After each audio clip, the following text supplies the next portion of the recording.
José Marthe, vous venez de tenir une conférence de presse avec Adeline Ayala. Pourquoi Adeline Ayala était présente auprès de vous? Alors, d'abord, peut-être pour vous dire que nous sommes à 4 mois des élections municipales et cantonales et que le moment était venu de se positionner par rapport à cette échéance.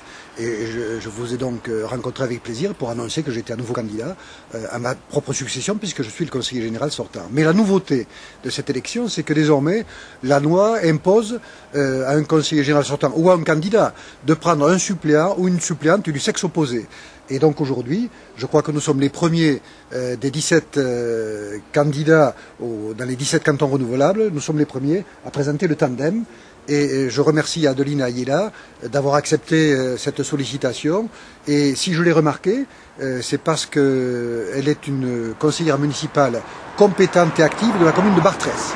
Alors Adeline Ayala, pourquoi vous vous lancez dans la politique ou... Non, c'est pas exactement la politique, c'est le conseil général, c'est surtout s'occuper des communes et un petit peu voir au niveau des villages ce dont on pourrait avoir besoin.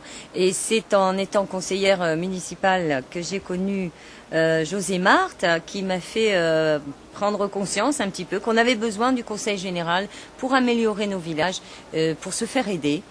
Et ben, écoutez, j'espère que ce sera une bonne aventure et que je serai une bonne élève. Voilà. Alors, José Marthe, vous avez profité de l'occasion aussi pour vous inscrire dans la campagne. Quelles seront les grandes lignes de cette campagne électorale? Alors, nous sommes dans un contexte départemental extrêmement particulier. Nous sortons d'élections législatives et présidentielles qui ont fixé un rapport de force.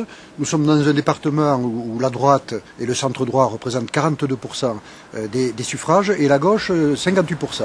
Et je constate qu'il y a un risque démocratique dans notre département puisque la gauche départementale est hégémonique et elle entend augmenter sa mainmise sur la vie démocratique de ce département, puisque avec 58% de voix, elle a 100% de parlementaires, les 3 députés et les 2 sénateurs, et elle a 82% de la représentation au Conseil général, avec 26 conseillers généraux.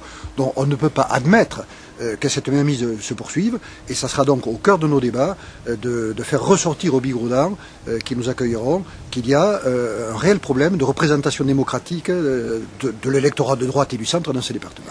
Dans le cadre de cette campagne, vous ne partez pas sous la bannière UMP? Alors, cette campagne pour les élections cantonales, qui est particulière, comme toutes les élections locales le sont, eh bien, nous la plaçons sous l'égide de l'Entente républicaine. L'Entente républicaine est un groupe que nous avons créé au Conseil général et qui regroupe tous les conseillers généraux qui ne sont pas de la gauche, qui ne sont pas issus de la gauche.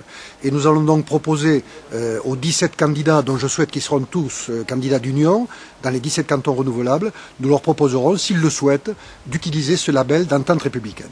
En même temps que les élections cantonales se dérouleront les élections municipales, est-ce que vous serez candidat à Lourdes?